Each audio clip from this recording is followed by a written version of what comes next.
과거 발언들이 다 나오고 있어요. 자, 그리고 이제 지방선거 못지않게 재보선 지역들 핫플들이 있잖아요. 어제는 평택을 후보 5인이 다 상경을 해가지고 뉴스 한판 승부에 출연을 했어요. 그래서 토론을 했어요. 와, 진짜 재밌더라고요. 그래서 방송 끝내고 이제 집에 가서 봤는데, 야, 그리고 오늘은 또 부산 북갑 후보들도 부산 MBC 주최로, 그러니까 부산 선관위하고 부산 MBC 주최였겠죠. 후보 토론을 했는데 그것도 또 봤어요. 그것도 재밌더라고요. 여러분 시간 나시 한번 거기도 보시고요. 고통을 많이 받으시네요. 그러니까 내가 진짜 사실은 대선 후보 토론회 아니면 우리가 이렇게 다 챙겨서 재보선은 보기가 쉽지 않잖아요. 또 그쵸? 지역 후보들이고. 근데 저 경기도지사 토론에서 안 봤는데. 경기지사 토론회 안 봐도 경기지사 안 보지. 그러니까 그게 경기지사는 여론조사 5개밖에 없어요. 그러니까 인천 뭐 경기 이런 데는 지금 없지 않아요? 토론도 뭐 한 번 하는 것 같고. 네. 근데 아무튼 이 평택을은 후보들 5명 다 올라와서 재미있는 포인트가 많았는데 이 김정현 기자가 완벽 정리했습니다. 꿀잼 포인트 다 챙겨가지고 정리했는데요. 일단 다는 못 넣었습니다. 너무 많아가지고요. 너무 많아서. 네, 핵심. 이거 모르면 안 된다. 이 포인트는 핵심만. 짚어야 된다. 안 보셨을 분은 없겠지만 그래도 안 보신 분이 있을 수도 있으니까 한번 정리를 쭉 해보자고요. 그리고 해설도 이제 곁들이니까 보신 분들도 도움이 될 거예요. 그렇죠. 진행해 주십시오. 우리 네, 사장님. 일단 처음에 이거 주식 투자, 그러니까 조국 후보가 국회에 입성 처음에 이제 조국 혁신당 만들어서 총선에 비례대표 정당 투표로 후보들을 출마를 시킬 때 이제 이런 얘기를 했어요. 국회의원이 되면 주식 투자 안 하겠다. 주식 투자 금지 얘기를 했는데 이 얘기를 왜 했는지는 모르겠지만 어쨌든 어제 이게 도마에 올랐습니다. 그렇죠. 영상이 준비된 것들이 있으니까 네. 영상부터 보시죠. 문제 등에 대해서 조국 후보님 지난 토론에서 제가 배우자 주식 보유 문제를 묻자 이렇게 말씀하셨어요. 제가 주식 투자를 하지 않겠다는 것이지 제 배우자가 하지 않겠다고 말한 적은 없다. 기억하시죠? 네 그렇게 말해왔습니다. 이게 무슨 궤변이에요, 이게. 그게 무슨 궤변입니까? 아니, 조국 후보님 말씀대로라면 공직자는 본인 명의만 조심하면 되고 배우자 명의는 괜찮다는 말이잖아요. 자신의 상임이 이해충돌이 없는 주식을 누구나 보유할 수 있죠. 아니요, 제 말씀 들어보세요. 국회의원 신분으로 내부 정보를 빼돌려가지고 배우자한테 알려주고 주식으로 이익을 창출해도 된다는 말씀이에요? 다 금지됩니다. 그건 다 금지되고 해서는 안 됩니다. 그러나 그 국회의원의 배우자가 삼성전자 주식을 하는 게 왜 금지됩니까? 아니, 제가 주식 투자를 하지 않겠다는 것이지 제 배우자가 하지 않겠다고 말한 적은 없다고 말씀을 하셨잖아요. 공직자 재산 신고할 때 왜 배우자 재산이 포함이 됩니까? 그래서 다 신고를 했지 않습니까? 아니, 그건 공직자의 권한과 배우자의 재산이 이해충돌로 연결될까 봐 그러는 거 아니에요? 그러면 그런 말씀을 아예 하지 마셨어야죠. 이해충돌이 있지 않는 주식은 얼마든지 소유할 수 있는 것이 우리나라 법이고요. 아니, 국회의원이건 누구건 마찬가지입니다. 그건 상식이에요. 그걸 일부러 그렇게 뭐 대단한 일을 하시는 것처럼 발표를 하실 이유가 아니다라는 말씀이에요. 자꾸 그런 식으로 대답을 하시니까 조로남불이란 단어가 없어지지 않고 계속 여기저기 프레임을 씌우지 마시고요. 뭐가 프레임입니까? 지금 사실인데. 국회의원의 배우자가 주식 투자를 하는 게 왜 문제가 됩니까? 아니, 그럼 그런 말씀을 하지 마셨어야 되죠. 제가 안 하겠다는 말씀을 했던 거 아닙니까? 예, 유도 화이팅! 유동 잘한다! 너무 논리적이야! 근데 조국 후보는 유이동이랑 같이 있으면 안 될 것 같더라고요. 기본적으로 그러니까 토론 쭉 봤을 때 세 개 다 봤잖아요. 근데 유이동 후보는 그 황교안, 김재현, 그 김용남을 상대할 때 그 태도와 조국 후보를 상대할 때 그 태도가 다르더라고요. 전투력이 그냥 쭉 올라간 상태에서 기본적으로 굉장히 여기한테는 신사적인데 조국 후보한테는 굉장히 짜증이 많이 나 있어요. 거의 국정조사하는 수준이에요. 국정조사. 제가 유이동 후보를 좀 잘 알아요. 저런 식의 짜증이 잘 안 나오는 사람이에요. 기본적으로 좀. 근데 점잖고 좀 순하잖아요. 근데 진짜 짜증이 난 거야. 맞아. 너무 말이 안 되는 그러니까 지금 거야. 국정조사하고 있는 거예요. 말하자면. 짜증이 굉장히 많고 그 말의 그 느낌이나 이런 것들이 뭔가 답답함을 막 표현하는 것들이 뭔가 있어서 이게 아직 앞뒤가 안 맞는 말이잖아요. 계속 이러고 있는 거지. 그래서 지금. 조국 후보한테는 이게 상대를 하면 안 될 것 같아. 불리할 것 같아. 조국 후보가. 국민의힘에도 유이동 같은 사람이 있다. 자랑스러워요. 제가 맨날 기눌려 살잖아요. 정동훈만 있는 게 아니라고. 자, 그러니까. 근데 이거 그 배경 설명을 좀 네네. 드릴게요. 그러니까 2024년 4월 10일에 이제 네. 총선이 끝났죠. 그 다음에 이제 국회 입성하긴 전이에요. 그러니까 그 총선이 끝나더라도 바로 국회의원이 되는 건 아니잖아요. 네, 그렇죠. 그래서 한 16일인가 15일쯤에 이제 봉화마을에 가가지고 인사드리고 조국혁신당 워크숍을 가졌습니다. 그래서 거기서 이른바 이제 조국 10개명이라고 불리는 행동 강령을 발표한 거예요. 그게 이제 골프 중 회기 중 골프, 회기 중 골프 금지. 골프 중 회기 금지가 아니고요. 회기 중 골프 금지. 그리고 국내선 항공 비즈니스 탑승 금지. 그리고 아니, 공항 의전실 잠깐. 이용 금지. 국내선 맞아요? 네, 국내선이래요. 기사는 저도 몰라요. 기사는 이랬어요. 국내선 비즈니스 탈 이유가 참 없는데 뭐 타셨나 보죠 원래. 네. 그리고 주식 신규 투자 금지 및 코인 보유 이런 것들을 이제 발표를 했더라고요. 그러면 지금 조국 혁신당 의원들이 이 10개명을 지키고 있어요? 모르죠. 아니 본 대표가 안 지키잖아요 지금. 아니 진짜 궤변입니다. 궤변. 대표가 지금 안 지키고 있는데 안 지키고 있는 거죠. 아니 이런 10개명이면 이게 그 10개명이라는 이름을 붙이려면 이게 자다 일어나서 외울 정도로 몸에 배일 약간 성경처럼 맞습니다. 지켜야 되는 거잖아요. 맞습니다. 10개명이 있었는데 성폭력 사건이 터졌잖아요. 그리고 그 수습이 제대로 안 됐잖아요. 무슨 의미가 있습니까?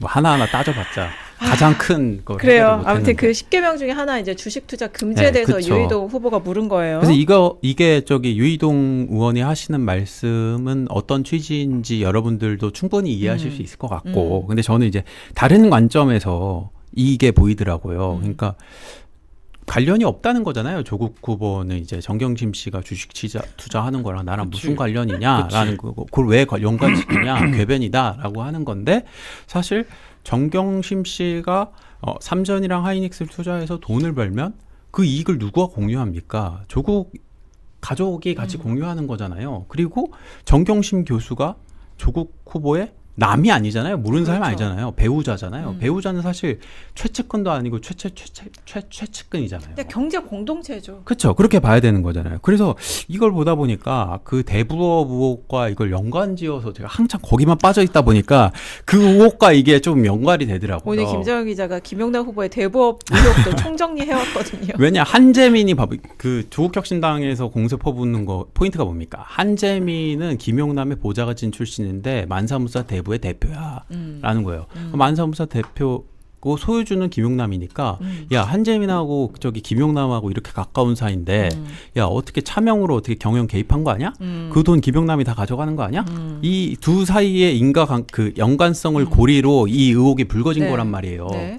근데 그건 정당하다고 보고 정당하다고 배우자는. 이제 조국혁신당은 얘기를 하는 거고 배우자와 저기 그 정경심 교수와 조국 후보는 더 가까운 부부 사이잖아요. 이익도 공유할 수 있는 사이고요. 그래서 근데 거기에 대해서는 궤변이라고 하니까 그거는 문제 방향이 좀 다르지 않나? 아니 그러니까 이건 되고 저건 안 돼? 아니 뭐 되게 복잡하게 생각할 필요 없이 아니 애초에 저런 10개명 같은 걸 발표할 때는 우리는 이렇게 해서 표를 많이 주세요. 우리는 이렇게 깨끗하게 하겠습니다라고 얘기를 하는 거잖아요. 근데 거기가 나중에 갖고 아니 배우자가 뭐 주식 보유하면 해도 되는 게 그거 뭐 상식이잖아요. 근데 저렇게 했다라는 거는 자신과 자신의 배우자들 그리고 그 자신으로 인해서 이익을 볼 수 있는 모든 사람들이 그런 이익을 보지 못하도록 하겠다라는 그 선언적 의미가 있는 거잖아요. 근데 와서 저렇게 해갖고 지금 유체이탈 화법을 하게 그러니까. 되면 되게 황당한 거죠. 그리고 애초에 주식 투자 자체가 나쁜 건 아니잖아요. 주식 그쵸. 투자를 굉장히 악마화하고 있고 이거 이재명 대통령이 되게 싫어할 것 같은데. 그쵸. 근데 네. 그것도 이상한데 또 배우자는 괜찮다. 국회의원이 문제 아니냐라고 얘기한 것도 그쵸. 웃겨. 그럼 배우자 없는 국회의원은. 그렇죠. 차별이야? 심지어 배우자 그리고 없는 사람 차별? 대부업 그 의혹에서요. 한재민은 김용남의 부인이 아닙니다. 남이에요. 물론 과거에 인연이 있었지만 남입니다. 근데 이걸 이렇게 말할 수가 있느냐. 그렇죠. 그리고 애초부터 이 10개명이 좀 말이 안 되는 거죠. 주식 투자를 왜 금지합니까? 왜 하면 안 됩니까? 그러니까. 해도 되는 거죠. 대통령도 말이 안 돼. 지금 열심히 하고 있고 지금 코스피가 8,000이 넘어가는 시대인데 이런 행동 강령이 있는 정당이 어떻게 코스피 발전을 시킬 수가 있겠어요. 그래서 맞아요. 좀 어이가 없고 다만 이제 상임위 소관기관 뭐 내부 정보를 활용해서 투자한다 할지 이런 게 안 되는 거 이해 충돌에 어긋나지 않는 한에서 그리고 해야 한다는 10개명 거죠. 이런 것들이요. 그 기존 민주당의 전형적인 이게 패턴이에요. 아, 네. 뭔지 아시죠? 네, 그러니까 문재인 대통령 했을 때 그 청문회 때 인사 5대 원칙이라는 게 있었어요. 그거 다 안 지켰어. 지켜졌죠. 근데 그거 안 말했으면 됐었어요. 그냥 그러니까. 좀 훌륭한 사람 그냥 하겠다고 했으면 됐는데 그거 하니까 계속 5대 원칙을 안 지켰니 해도 무슨 7대 원칙으로 나왔다가 뭐 8대 막 이렇게 늘어났잖아요. 그게. 그래서 그것도 참 한심하고 또 부동산 관련해 가지고 부동산을 저 악마화했는데 결국 청와대에서 그 노영민 실장이나 뭐 주요 인사들이 김조원 수석 그거 갖다가 다 강남에서 땅 계속 갖고 다 김조원 자기들은 수석은- 부동산으로 저기 돈 번 그쵸. 거 아니에요. 김조원 수석은 그리고 직을 버리고 집을 택했죠. 그러니까 그런 사람들이 똑같이 보이는 행태에 괴가 있더라고요. 되게 유사한 느낌이에요. 이게 되게 한 줄기로 이어지는 느낌이. 그래, 이거 나도 아니야? 아까 여기서 얘기한 그걸 그거 아니야? 네 특히- 글자? 네, 그리고 그 원칙, 그다음에 뭐 10계명 이런 게 되게 교조적이잖아요. 뭐 하여튼 뭐 되게 종교에서 나올 것 같은 원칙을 도덕적 세워서. 우위성을 보여주는 거지. 근데 실제로 말로, 실제로 행동은 따져보면 아니면서. 전혀 그렇지 않은 그쵸. 그런 모습들인 그게 거죠. 뭐 안 하는 것보단 낫지 않냐라고도 누군가 주장할 수 있겠지만 전 도덕적 우위를 보여주는 방식은 어쨌거나 행동으로 보여주는 거지 그게 아, 그렇죠. 말로 선언하는 방식은 아니잖아요. 그러니까 지키지 못할 약속은 그냥 안 하는 게 낫다. 그러니까 그렇게 말이 앞서고 행동이 따르지 않을 때 이제 특정 정치인들한테 위선이랄지 기만이랄지 이런 단어가 왜 따라다니는지 생각을 해봐야 돼요. 네. 그렇죠. 높은 목표를 제시하는 것은 좋으나 지킬 수 있는 목표를 제시했으면 좋겠다. 너무 이상이 높아요. 아니, 저는 바닥입니다. 저는 사실 인간적으로 보면요, 저의 도덕적 아니, 기준은 바닥이에요. 특정 후보를 두고 하는 아니 게 너무 차이가 많이 나요. 그러니까. 이게. 어느 정도 이게 그게 맞춰서 이렇게 가야 되는데 그러니까 그래서 저런 얘기하면 우리가 웃음이 나오잖아. 이렇게 저런 가뜩이나 지경까지. 조국 후보는 이런 부분에 있어서 굉장히 조심해야 되는 상황에서 이런 부분에 대해서 이렇게 또 그 국민들이 기존에 느꼈던 감정을 다시 한번 느끼게 한다는 게 별로 큰 도움은 되지 않을 것 같아요. 네. 네. 그리고 정당에도 메타인지가 필요한 것 같습니다. 맞아요. 차라리 정치인과 10개명 정당이 그 했잖아요. 필요하죠. 10개명을 폐기했으면은 오히려 정무적으로 좋은 판단이 됐을 거예요. 임기 중에. 그거 폐기하겠다. 코스피가 8천인데 그게 뭐가 중요하냐. 바로 이런 얘기를 했으면은 또 도움이 되지 않았을까. 근데 옥중에 계셨으니까. 네. 알겠습니다. 자, 그리고 이제 토지 공개념 얘기도 나왔어요. 그거는 그냥 너무 복잡해가지고 뺐습니다. 아, 그래요? 그 바로 잠깐 우리- 언급한 이것도 재밌어. 토지 공개념도. 나 그 서초에 재건축 아파트 갖고 있는 거. 조국 후보가 서초에 재건축 아파트를 가지고 있는데요. 유이동 후보가 그거 안 파냐라고 했더니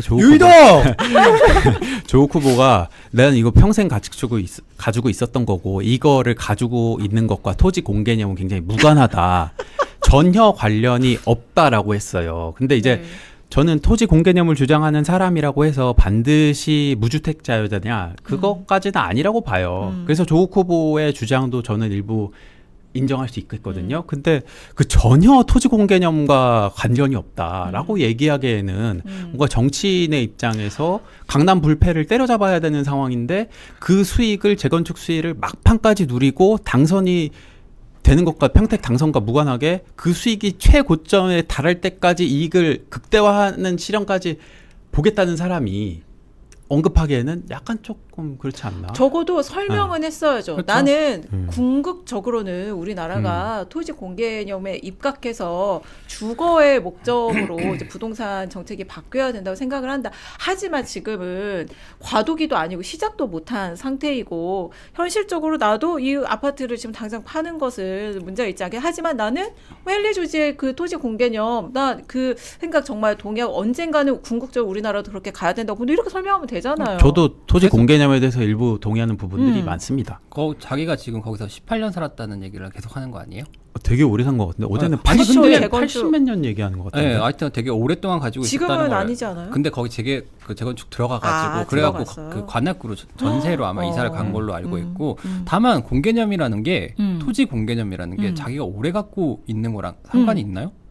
그러니까 집을 보유의 그러니까 토지 개념이냐. 공개념의 개념은 헌법에 이렇게 조국 대표에 따르면은 그러니까 기본적으로 사유 재산에 대해서 이걸 다 국유하겠다 이런 건 아니고, 그러니까 부동산에 대해서 일정 부분의 공적 제한을 두겠다는 개념인 거죠. 그리고 장기로 이제 사실 완벽한 그 토지 공개념이 싱가포르처럼 장기로 이제 임대를 해서 국가에 그 돈을 뭐 그런 내면서 사는 형태도 있을 개념인데. 그러니까 이제 예를 들면 이런 거잖아요. 평택에서 계속 산다고 했잖아요. 1년에 한 번씩 주소를 옮기면서.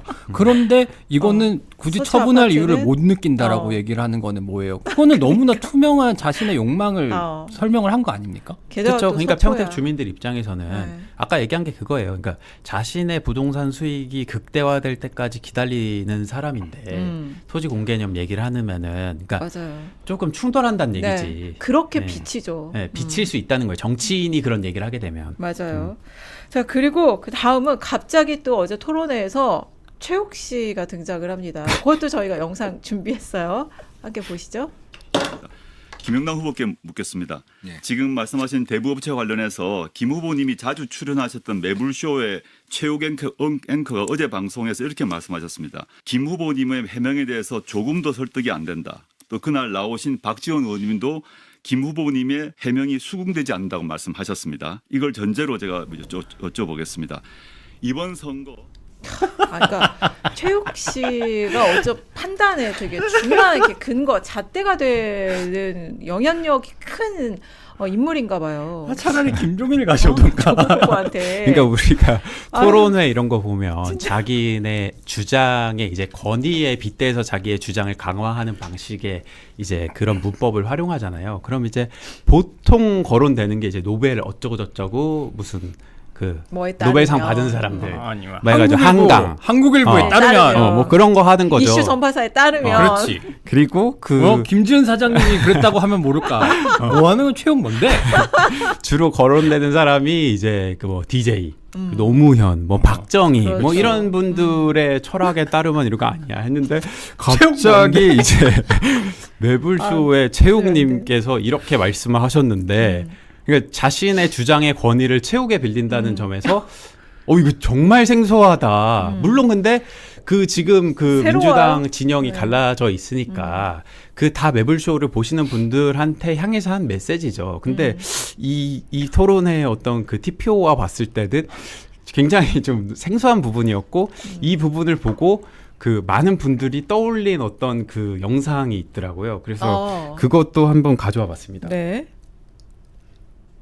위장 나온 문제에 대해서는 증거는 없으신 거죠? 증거가 여기 있습니다. 어떤 증거가 있습니까? 국힘 갤러리에도 예. 그 민주당 그 친여 그 성향의 그 지지자 이런 분들이 상당히 지금 이중가입을 그래서 뭔가 이제 그 상황과 그 무게와 뭔가 좀 이렇게 맞지 그러네. 않는 단어가 네. 이제 툭 튀어나왔을 때는 사람들이 그걸 되게 오래 기억하는 들어가 것처럼. 보지도 않았을 것 같아요. 네, 그래서 그때 저기 그 발언을 어제 보고 저거 국힘 갤러리 아니 얘기를 근데 또 저거를 국민의힘의 대선 후보의 입에서 국힘이라는 말이 나오는 것도 너무 웃기고, 국힘 갤러리가 뭐기에 저런 얘기를 대선 후보 토론회에서 대선 후보가 얘기를 하나. 진짜 저는 서울대 법대를 못 갔기 때문에 되게 환상했거든요. 근데 서울대 법대 나온 분들이 두 분 다. 무슨 막 최욱 씨가 이런 얘기를 하고 뭐 국힘 갤러리 이런 얘기하고, 저는 사실은 되게 존경하는 법학자 중에 독일에 구스타프 라드부르 뭐 이런 분들이 있거든요. 이런 고담 중론이 오갈 거라고 생각했는데 참. 고담 그러니까 최욱 씨가 중론이 아니라 고담 웅론. 그래도 구독자가 200만이 넘고 영향력이 굉장히 세기 때문에 최욱 씨 자체를 그 경시하는 게 아니라 이 상황과 뭔가 맞지 않는다는 얘기를 하고 싶은 거예요. 네. 엄청 튀잖아요. 그러니까 팍 튀는 단어라는 거지 이게. 갑자기 최욱? 이렇게 되는 거지. 약간 조국 후보는 이런 생각을 했을 수도 있어요. 김용남 후보 당신이 그렇게 좋아하고 자주 출연했던 매불쇼에 진행자. 최욱도 넣어버렸다. 최욱도 이렇게 얘기하는 거야. 근데 근데 그래도 이거요. 좀 이상하긴 해요. 이거를 진짜 재밌는 부분이 있어요. 그러니까 어. 이게 다른 상황과 엮어서 해석을 하면요 정말 재밌더라고요. 뭐죠? 이게 거의 그 정치판 환승연애거든요. 그러니까 잘 보세요. 네. 정청래 대표가 누구만 바라봅니까? 어. 김어준 씨 바라보잖아요. 김어준 그쵸. 씨. 그럼 김어준 씨 만나서 야 어준아, 그 내가 갤럽에서 1% 넘는 나도 잠재적 대권 후보다 임마. 인정해. 우리가 초선 때 만났는데 내가 벌써 당 대표다. 나 이렇게 컸다. 나도 좀 봐라. 김관영 좀 혼내줘라. 라고 해가지고 지난번에 나갔잖아요. 근데 그때 김어준 씨가 어떻게 했습니까? 아, 됐고 우리 대한민국의 미래 지금 평택을에서 조국 우리 잠재적 대권 후보 어떻게 할 거야? 그 걱정만 오로지 하잖아요. 지금 정청래 대표는 김어준 씨를 바라보고 있는데 김어준 씨는 조국만 바라봐. 그렇죠. 근데 조국은 어떻게 했느냐? 어제 토론회에서 어제 왜 김어준을 거론하지 않았을까?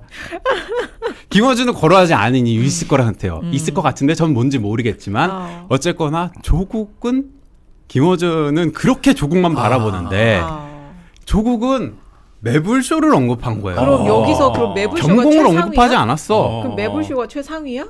그쵸. 그 최상 포식자지. 매기남이지. 근데 김어준의 건의에 심대한 타격이 가해졌네. 그러니까 이게 보면은 거의 저 정치판 연프입니다. 지금 화살표가 다 지금 다 짝사랑 특집을 하면은 이분들 다 모아놓고 선거 끝나고 한번 그 연프 한번 찍었으면 좋겠어. 그 난장판 아니야? 아니, 나는 안 보고 싶어. 관심도 없어 나는. 너무 웃기지 않아요? 네, 각각의 그러니까요. 화살표가 다 다르다는 게. 와, 참 그 포인트도 스터디 있다. 머신님이 제 환연 애청자인가봐. 지금 김정현 시즌 2까지만 봤고요, 저는. 김정현 씨는 김정현 기자는 모든 연프 매니아 아니에요? 그렇죠. 지금 낯설 열심히 그리고 보고 있잖아요. 실제 연애도 매니아입니다. 실제 아니, 연애 매니아 아니에요.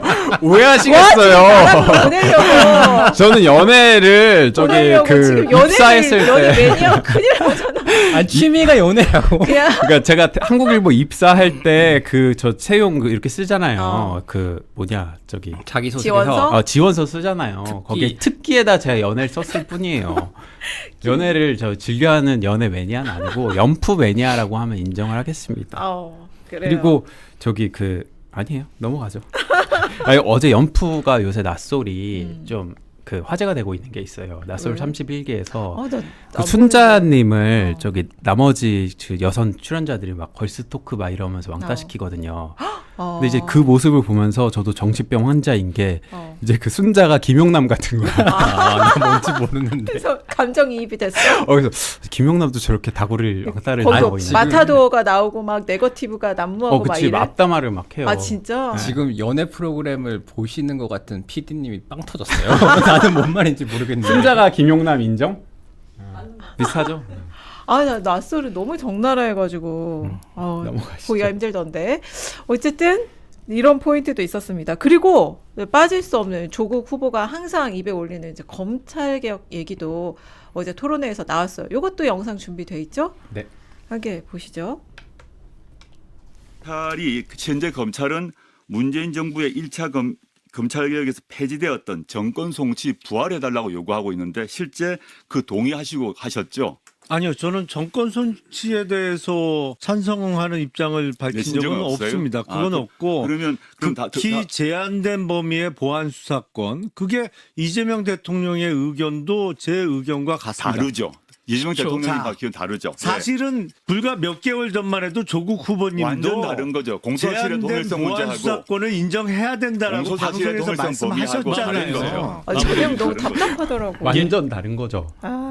완전 다른지 이거는 많이 나왔으니까요. 네, 그냥 간단하게 그간 했던 봅시다. 것만 정리하고 네. 넘어갈게요. 조국 후보는요 지난해 8월 29일에 장윤선 취재편의점에 나와가지고요 아주 제한적으로 검사가 개입할 수 있어야 된다. 근데 공소시효가 임박했다거나 뭐 그런 등등 이런 조건이 있습니다. 조국 혁신당은 저도 당연히 제한된 조건 하에서 보안 수사가 인정돼야 한다는 입장입니다.라고 얘기했고요. 김용남 후보도 최근에 매불쇼에 나와가지고요 극히 제한된 상황에서 보안 수사권을 인정해주는 것이 사건 처리의 효율성을 높일 수 있다는 말씀입니다.라고 하고 자기는 이런 주장을 갖고 있지만 당론이 만약에 보안 수사권을 안 주고 요구권만 주겠다 하면 거기 따르겠다라고 얘기를 했어요. 이 논쟁은요 이미 정리된 바 있는데요. 박균택 의원이 이미 정리를 했습니다. 이런 페이스북 글을 남겼었는데요.